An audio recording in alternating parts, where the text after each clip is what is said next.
ഹരി ഓം. ഗീതാധ്യാനം.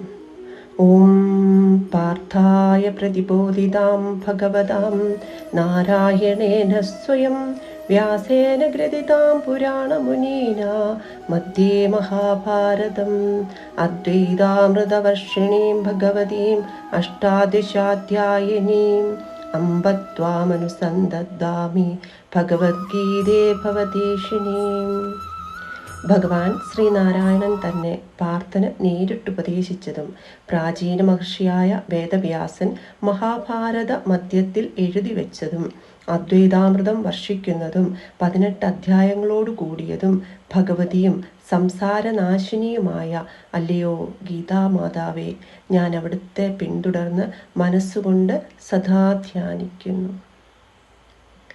നമോസ്തുതേ വ്യാസവിശാലബുദ്ധയേ പുല്ലാരവിന്ദായ തപത്രനേത്ര യേന ത്വയാ ഭാരതൈലപൂർണഃ പ്രജ്വാലിതോ ജ്ഞാനമയപ്രദീപഃ. വിശാല ബുദ്ധിയും വിടർന്ന താമരപ്പൂവിൻ്റെ ഇതൾ പോലെ സുന്ദരങ്ങളായ നേത്രങ്ങളോട് കൂടിയവനുമായ അല്ലയോ വ്യാസഭഗവാൻ, അങ്ങേക്ക് നമസ്കാരം. അങ്ങാണല്ലോ മഹാഭാരതമാകുന്ന എണ്ണ നിറച്ച ഈ ജ്ഞാനദീപം തെളിയിച്ചു വച്ചത്. പ്രപന്ന പാരിജാതായ തോത്ര പൈത്രൈകപാണഹേ ജ്ഞാനമുദ്രായ കൃഷ്ണായ ഗീതാമൃതദുഃഖേ നമാം. തന്നെ ശരണം പ്രാപിച്ചവർക്ക് കൽപ്പവൃക്ഷം പോലെ ഉള്ളവനും ഒരു കയ്യിൽ ചമ്മട്ടിക്കോൽ പിടിച്ചവനും ജ്ഞാനമുദ്ര ധരിച്ചവനും ഗീതാമൃതം കറന്നെടുത്തവനുമായ ശ്രീകൃഷ്ണന് നമസ്കാരം.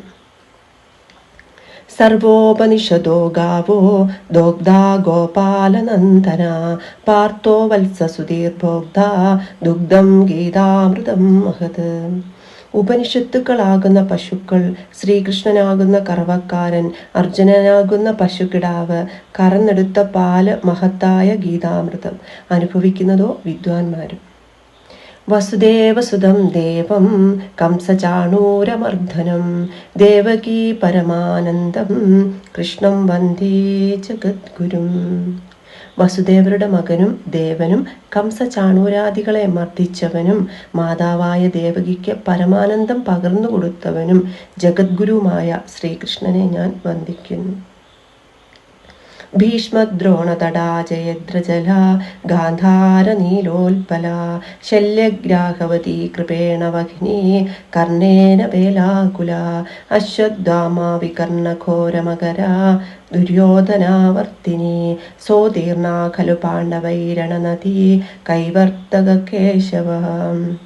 ഭീഷ്മരും ദ്രോണരുമാകുന്ന തടങ്ങൾ, ജേദ്രനാകുന്ന ജലം, ഗാന്ധാരനായ ശകുനി എന്ന കരിമ്പാറ, ശല്യരാകുന്ന മുതല, കൃപരാകുന്ന പ്രവാഹശക്തി, കർണനാകുന്ന വേലിയേറ്റം, അശ്വത്ഥാമാവ്, വികർണൻ തുടങ്ങിയ ഭയങ്കര മകര മത്സ്യങ്ങൾ, ദുര്യോധനാകുന്ന ചുഴി. ഇപ്രകാരം അതിഭീകരമായ ആ യുദ്ധനദി കടക്കാൻ പാണ്ഡവർക്ക് സാധിച്ചത് തോണിക്കാരൻ കേശവനായതുകൊണ്ട് മാത്രമാണ്.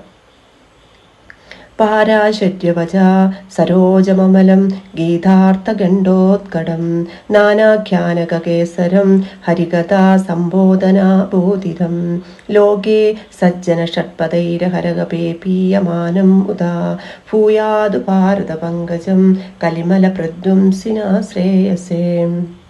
പരാശരമുനിയുടെ മകനായ വ്യാസന്റെ വചസ്സാകുന്ന പൊയ്കയിൽ വിടർന്നതും ഗീതയുടെ അർത്ഥമാകുന്ന സുഗന്ധത്തോടു കൂടിയതും പലതരം ഉപകഥകളാകുന്ന അല്ലികളോടു കൂടിയതും ഹരിയുടെ കഥകളെ വേണ്ടും വിധം ബോധിപ്പിക്കുന്നതും ലോകത്തിൽ സജ്ജനങ്ങളാകുന്ന വണ്ടുകളാൽ സദാസമയവും സസന്തോഷം ആസ്വദിക്കപ്പെടുന്നതും നിർമ്മലവും കലിമല ദോഷമകറ്റുന്നതുമായ മഹാഭാരതമെന്ന താമരപ്പൂവ് നമ്മുടെ ശ്രേയസ്സിനായി ഭവിക്കട്ടെ.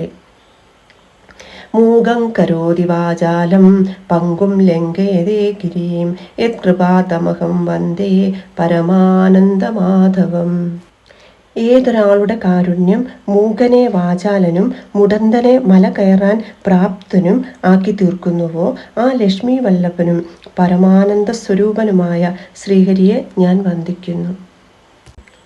യം ബ്രഹ്മാ വരുണേന്ദ്രരുദ്രമരുതഃ സ്തുന്യന്തി ദിവ്യൈസ്തവേ വേദൈ സാംഗപദക്രമോപനിഷദൈർ ഗായന്തി യം സാമഗാ ധ്യാനാവസ്ഥിതാ തദ്ഗതേന മനസാ പശ്യന്തി യം യോഗിനോ യസ്യാന്തം ജ്ഞാപിതുസുരാസുരഗണാ ദേവായ തസ്മൈ നമഃ. ഏതൊരു ദേവനെ ബ്രഹ്മാവ്, വരുണൻ, ഇന്ദ്രൻ, മരുത്തുക്കൾ തുടങ്ങിയവർ ദിവ്യങ്ങളായ സ്തോത്രങ്ങൾ കൊണ്ട് സ്തുതിക്കുന്നുവോ, സാമഗായന്മാർ വേദങ്ങൾ കൊണ്ടും വേദാംഗങ്ങൾ, പദക്രമങ്ങൾ, ഉപനിഷത്തുകൾ എന്നിവ കൊണ്ടും യാതൊരാളെ പ്രകീർത്തിക്കുന്നുവോ, ധ്യാനത്തിൽ മുഴുകിയിരിക്കുന്ന മനസ്സോടുകൂടി യോഗികൾ ഏതൊരു ചൈതന്യത്തെ അന്തരാത്മാവിൽ കണ്ട് ആനന്ദിക്കുന്നുവോ, സുരാസുരന്മാർ പോലും ഏതൊരു ദേവന്റെ ആദ്യന്തമറിയുന്നില്ലയോ, ആ പരമാനന്ദ സ്വരൂപനായ ദേവനായിക്കൊണ്ട് എൻ്റെ നമസ്കാരം.